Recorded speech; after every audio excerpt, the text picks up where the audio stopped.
Thanks for being here. I just want to start by just giving our best wishes and thoughts and prayers to Max Johnson as he continues to recover from his injury.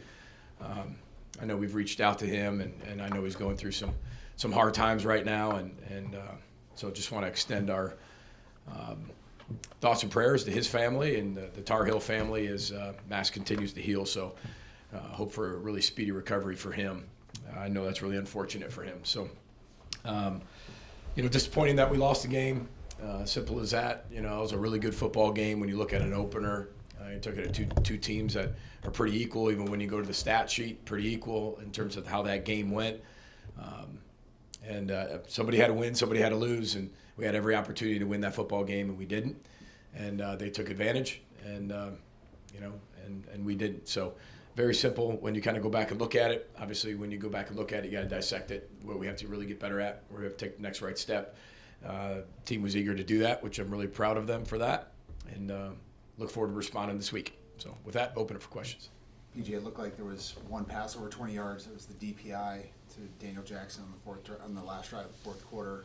How did you look at kind of the deep passing game, and where do you want to take steps in that? Well, you got to be able to hold up in protection too. I mean, Jeff Collins. I don't know if you've studied Jeff Collins at all. Jeff will bring a ton of pressure. So by the time you get to your third or fourth step, you better get that ball out of your hand.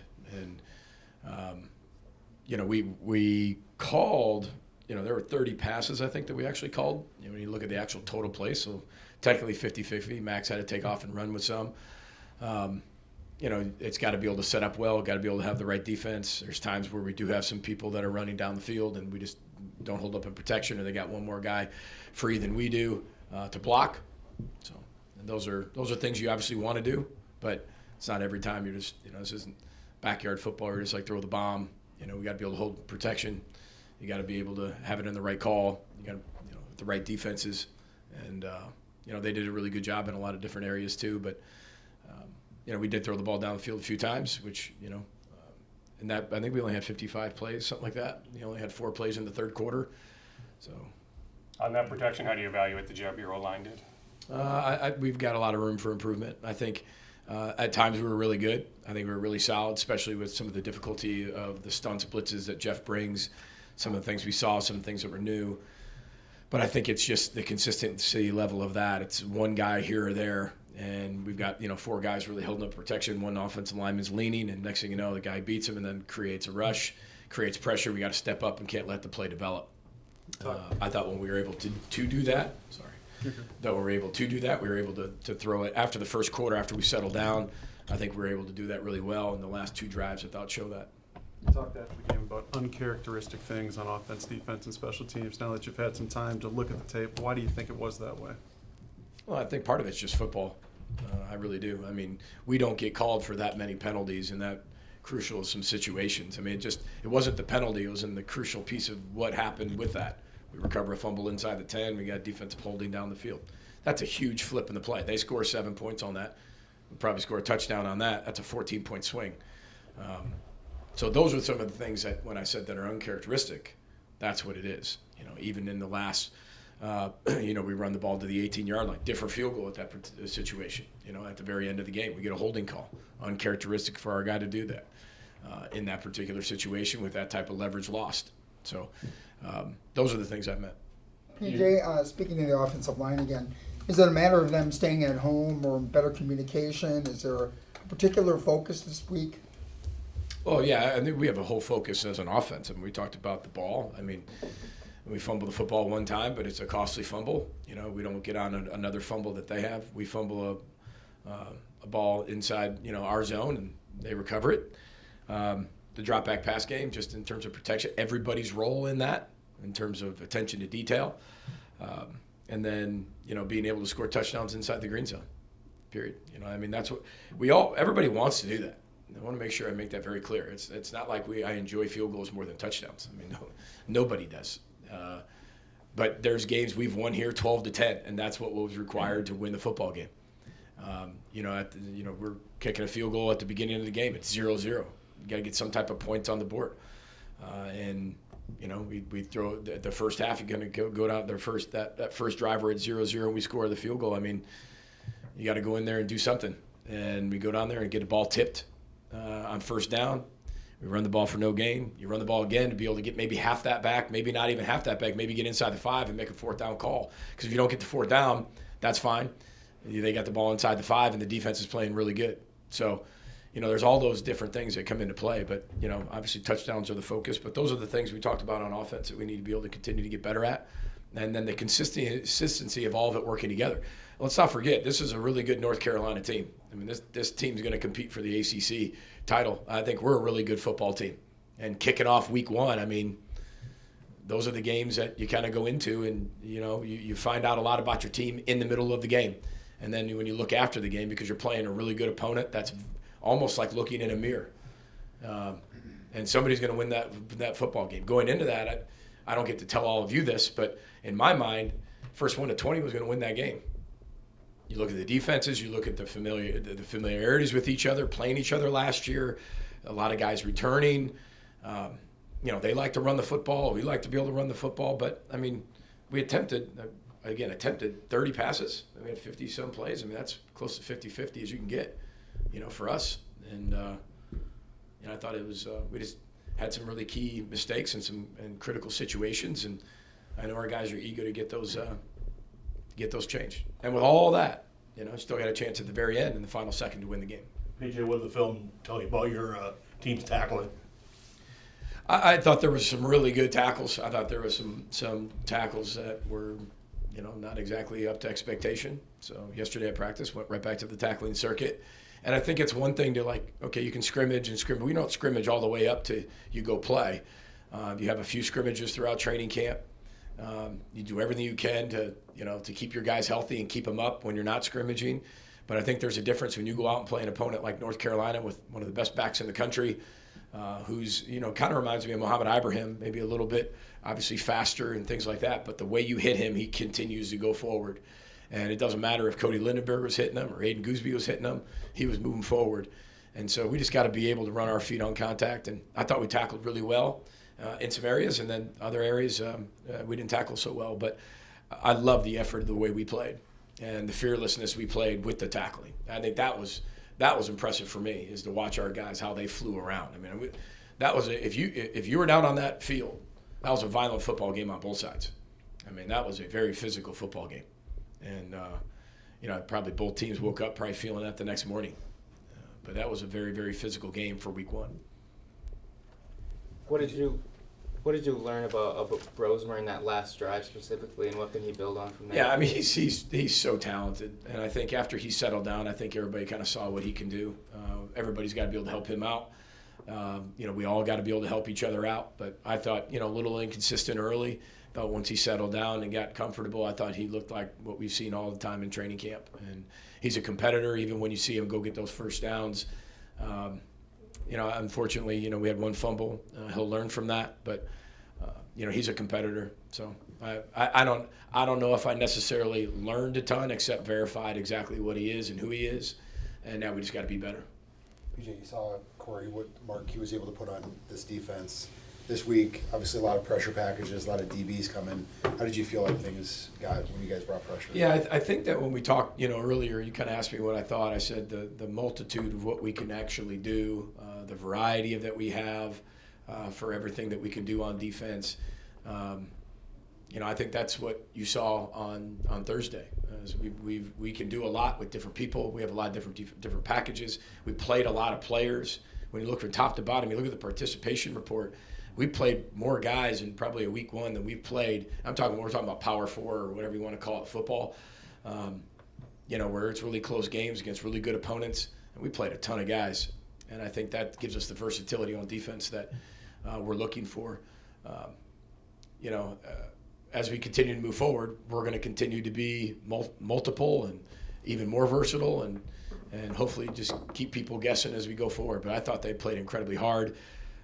On the other side, Jeff Collins and what he does and the pressure packages he has and he brings and the confusion he can create on defense, it was interesting because we knew each other, but the defense side of the ball was both new on both sides. And I think it took our teams a little bit to get used to that. And it took either a mistake or here or there to kind of get people going, and then everybody got in the flow of the game. But I like where we are on the defense side of the ball. with what we're doing and how we're doing it. We just have to do it better. I mean, I thought we played incredibly hard, exceptionally well. We break contain on one of the quarterback's runs, and they score on that drive. We drop a coverage. We leave one of our receivers, and they get that huge play going in to take the lead. So I mean, there's things you can always do better. Randy brought up the tackling. I mean, we can tackle better, but those are things you find out. Every single team, 67 of the 134, are either really excited today or they're really upset today. And again, don't get me wrong. Some played in Ireland a week ago. I get all that, but there's 67 fan bases that are upset right now. There's 67 head coaches that are scratching their head, going, "Okay, man, you're 0-1, and some are 1-0." And that's college football. What you have to be able to do is understand that it's a one-game season, and that's all it was one game against an opponent that was very similar to us. And I thought our guys competed their tail ends off. They played so darn hard, and it's just it's unfortunate how it played out. But I told you, first 1 to 20 was going to be able to win that football game. We missed a really short field goal early. We missed one at the end. That would have ended up being 23 points. But that's football. You can analyze it and look back on it, and that's what you do. We do the same thing all the media does. We do it in a very different way. But we all look back at what we could do differently and how one thing affected another thing. And you take it, squeeze all the juice from the orange, learn, and then you move on to the next week. Anything you can pinpoint on those 2 missed field goals? I thought he hit the first one incredibly clean. I mean, that thing almost went over the near upright. Coach Legashevsky talked a little bit about him, just some technique things with his foot, things like that. But I have 100% confidence in Dragan. You all know how much confidence. I mean, 3 years ago, I put him at Iowa with it was a 58, 59-yarder or something like that at Iowa. I've always believed in him, and I always will believe in him. I think he's one of the best kickers in the country. There's not one NFL kicker, right? Well, I can't say that. There's not a lot of NFL kickers who go 100% every single year. There are missed field goals. Unfortunately, it came at some really tough times for us in the game, especially the last one. But he responded really well. He was devastated after the game, as you can imagine, because they put so much into it. I mean, we're like any other team. You put so much into it. But it wasn't that kick that lost us the game. There were so many other things that made us lose that football game, from offense, defense, special teams. And we just didn't execute at a high enough level to beat a team like North Carolina. If we make that field goal at the end, North Carolina's probably saying the same thing I just said. We just didn't do enough to win that football game. And the margin for error is really small. That situation where you can't wait to get him back out there again. Kind of like the reliever has a bad outing, the manager wants him back on the mound as fast That's as a possible. great. I love that you brought that up, because that was my message to him in the locker room afterwards. The whole team was like, let's just ask him if they'll go play one more time. Let's just see if they'll reset it. 60 on the clock. We'll count it for another game. Let's do it again, because that's what I wanted. That's how I felt after the game. I really like this football team. I think if you spent time around this football team, you know what I'm talking about. I love how they compete. I love how they play. I love how they go about their business. I love how connected they are. We're really talented in a lot of positions. But when you're walking into that first game, as a lot of teams saw this week, and you look in a mirror and you see a team very similar to you, that's really exciting. But at the end of the game, somebody's got to win, somebody's got to lose. And you're going to learn from it a lot, and I think our guys are going to learn a ton from it. But we would have loved to go back out on that field. And that's the thing about football. You got to wait 10 more days to go back on that field. And they talk about that's the agony of defeat. That's what it is, because you got to wait a whole nother week, 10 days. If you lose your last game, you got to wait a whole year to go back on the field. Very different than the game of baseball, where you can just move on to the next day and get it right the next day, where football is a little bit different that way. So, but I know they're ready. They had, their mindset has been tremendous after that, and I know they want to get back on the field. I'll take 1 or 2 more for Coach. A kicker in particular. Yeah, I just talked in the team realm, because he fits within the team. So I know they all wanted to get back on the field, and I know he would too. We came out of practice yesterday, and he's the first one out there. So that's what you expect from Dragan. And he had a great day yesterday. And he's had great days. I mean, you look at him, and it's unfortunate, but happens. And we got to be able to learn from it, move on. I know he will. PG, on Thursday you talked about how you don't believe the biggest growth in a team comes between game 1 and game 2. Why is that part of your philosophy? Well, because if you're always growing, right, then how is there the largest growth? I've watched teams grow up the most after game 6 to game 7. The light bulb went on and they got it. I remember when I was at Western Michigan, I think we were 1-3 or 1-4, and we're down 20 at halftime against Ball State. But the improvement in that game was very different from the first game to the second game. Very different. I just think that every week gives you different data and gives you more data. And it's data not only from that particular week of what you did that week to get better, it goes all the way back to the first week. So when you're in week 9, yeah, you should be better and work on being better from what the data told you in your last game in week 8 to where you want to be in week 9. But it's also a culmination of those first 7 games before that 8th game was played. That's what I've always believed. I believed every week you should be able to change your best. I do believe this, that in week 1, you find out a lot about your team more than you knew the whole offseason because it's actual proof. I mean, that's the only data we have in a game is against North Carolina right now. That's it. So we have to go based on that. We can't draw from, the game in April. We didn't have a game in April. We didn't have a game in May. You have one game. That's what you have to draw from. And you have to take that as the concrete data and then move on to game 2. Squeeze all the juice from the orange. Do everything you can to be better at what you weren't in game 1. Then when you get to game 3, do the same thing from game 1 and 2. And your last game that you really can see is game 2. So that's what I've always believed that, just even as a player. And that's what I was taught growing up. We'll go ahead and finish with Ryan. Go ahead. If Darius Taylor is cleared here in the next week or two, is there a decision in your mind to play him versus saving him for Iowa, or is that just overthinking it at this point? Well, the good thing about your question is I don't make any of those decisions. So I don't decide whether a player plays and when he comes back and is he 60% in playing. I mean, our guys get cleared. And when they get cleared by the medical staff, the training staff, then they're ready to play. And then from there, you play him as much as you can play him. But Darius is one of our best football players. When he's ready and he's healthy, he'll be on the football field. But every game, we look to be 1-0. And I think that's what's always been really good about our program is that it doesn't matter who we play.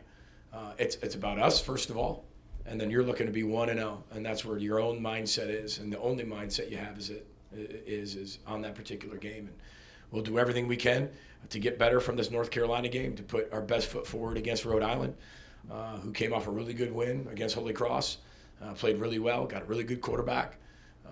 They're a really, really good FCS team, and I know they'll be hungry to come in here. So we've got to make sure that we do what we can to be the best football team we can be. We're going to listen to the trainers and the doctors, and when they tell us that he's ready, then we'll play him. All right. Thank you. Thank you, everyone. Thanks, everybody. Roll the boat, Scotty Bog, go Gophers. Thanks.